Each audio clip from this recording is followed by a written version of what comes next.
Hey everybody, Thacia here with Legacy of Light in conjunction with One Love Wellness Center here in Menasha, Wisconsin, coming to you for one of my 365 days from my heart to yours.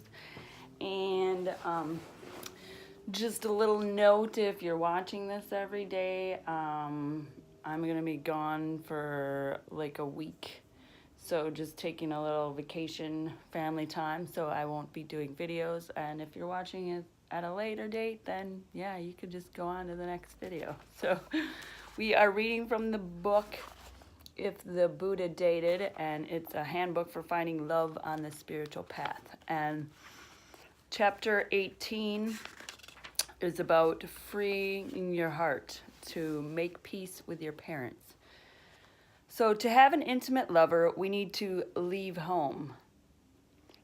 The Christian wedding vow, forsake all others and cleave only unto him or her, suggests our partner must become primary in our life. This doesn't mean we abandon parents or children. It means we become differentiated from them, a concept I talked about in chapter 14. There are two basic aspects of leaving home. First, we need to explore the values and attitudes we learned, sort through them, keep the ones that support our spiritual path, and release the ones that block our journey.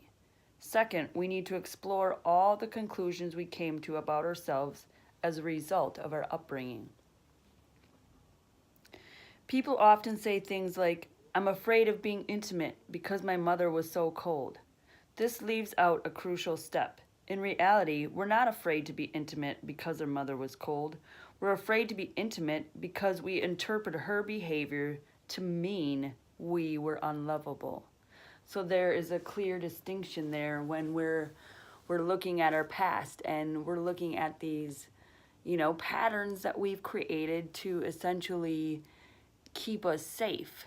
So you need to go a little bit deeper in that pattern, not, like because my mother was cold, it was actually because her being cold made me feel I wasn't lovable. So then I created this need and this pattern so that I didn't have to get close to somebody else. And that way, then I wouldn't have to be reminded, so to speak, that I'm unlovable. So we create these patterns, we create these needs in our lives so as to protect us. But once you become aware that this is a pattern you no longer need and are willing to accept, then you get to change and you can look at the root of the issue, the real root of the issue. And then concluded that intimacy was dangerous. We need to challenge the chains of assumption and conclusions we came to so they stop driving our behavior. Otherwise, we're constantly misinterpreting our beloved. Our partner says, "I won't be able to spend time with you tonight," and we respond, "You just don't think I'm important." Essentially, we've fallen into a childlike trance and see the other person as the parent who repeatedly ignored us. Our level of differentiation from our parents generally reflects the degree to which we've made peace with them. To explore your level of differentiation from your parents or primary caregivers, go through the following list, rating yourself on a scale of 1 to being not true at all, and 10 completely true, for the two most significant caregivers in your past. And most questions apply if they are deceased. Then, if it's relevant, go through the list a third time, thinking about your adult children. The lower score, the more you have differentiated from your parents or your adult children. Again, it's important that you not be attached to giving a certain correct response. From a contemplative stance, you can say, that's interesting. How is that affecting my life? So again, be the observer as you go through these questions and just don't judge yourself. And don't, like she said, look for the right answer or what you think is right or what I should say or what I should feel. Listen to yourself and just be the witnesser and say, yeah, that is interesting. How is that affecting me? So there's two, the caregiver 1 and caregiver 2, mother, father, or however the two main caregivers were for you growing up.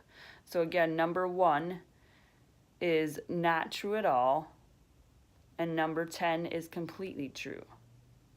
So the first question is, I'm afraid to be different from them, disappoint them, or hurt them. So you either put, 1 through 10 for each caregiver.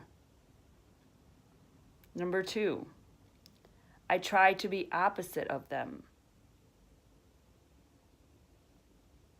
Number 3, I'm afraid to be honest with them or say no to them. So again, number 1 is not at all true, and number 10 is completely true. I still try to get their approval.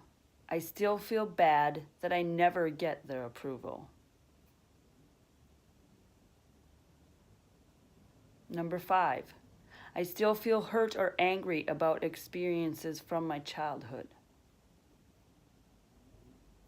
And this is how it affected you.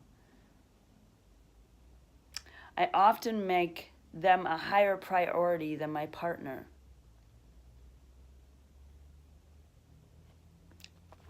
Number 7, I constantly call them, worry about them, or feel responsible for making them happy. And again, as you're going through these, form no judgments against yourself or anybody involved, for that matter. Number 8, other people often remind me of my parents in negative ways. And number 9, they are or were my only close friend or my closest friends. So then if you feel like going back through the questions again, you can do that with your adult children in mind to see where you are also with this differentiation from them, and your parents, and then how much you can actually give to a partner. So to make peace with our parents is to realize how we are like them and how we are different from them. We tend to hate in our parents the very traits that we hate in ourselves. We need to make friends with these parts of ourselves. We may even be unaware of these traits and maintain that we are completely different from them. As we become free from the stories we've made up about ourselves, our compassion will spill into our hearts and also into those giant images called father and mother, who slowly become that man or that woman, imperfect human beings trudging on their own path. Our perspective on our parents' behavior can change dramatically when we penetrate our masks and see our parents and ourselves with clarity and tenderness. I went from being a rage-filled teenager to an appreciative daughter with regard to my father. It was a matter of clearing out many layers of hurt and anger so I could get down to the admiration and love that were buried. The shift was gradual, and I was able to step back and see him as the man with a history, a family, and a heritage. He became a flawed but wondrous human being, just like all of the rest of us. Competent and scared, caring and self-centered, living in a prison of never feeling he had achieved enough. I now remember him and appreciate his kindness towards my friends, our hikes in the wilderness, his lively intellect and encouragement to question everything, except him, of course. I can now look at myself as a teenager with compassion, knowing that sending verbal daggers at my father was my primitive attempt to protect him. The key is to tenderly touch our wounds, explore our false core beliefs, and take ourselves and our parents into our hearts, where all the healing is possible. To forgive our parents is to often forgive ourselves. And to forgive ourselves is to forgive our parents. So essentially, it always comes back to us.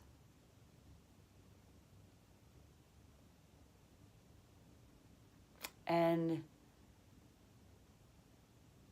the remembrance that we have allowed everything.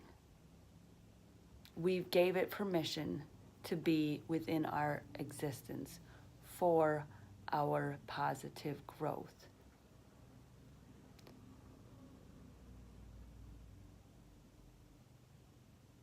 So no matter what our childhoods were like, we chose that. We chose to allow that for our positive growth. And when we can forgive our parents, it's just like forgiving yourself.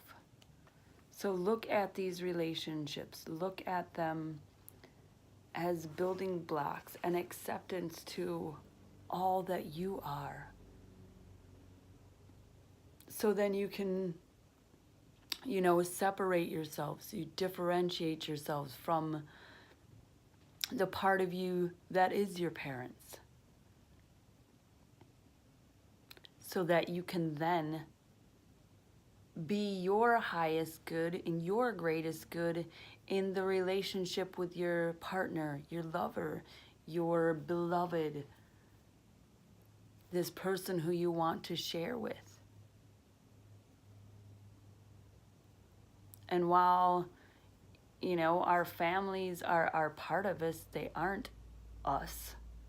They are just a part.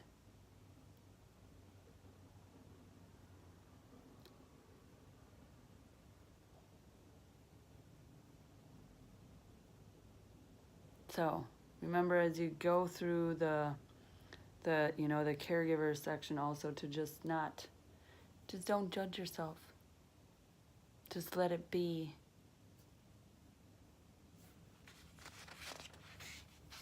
All right. Thanks.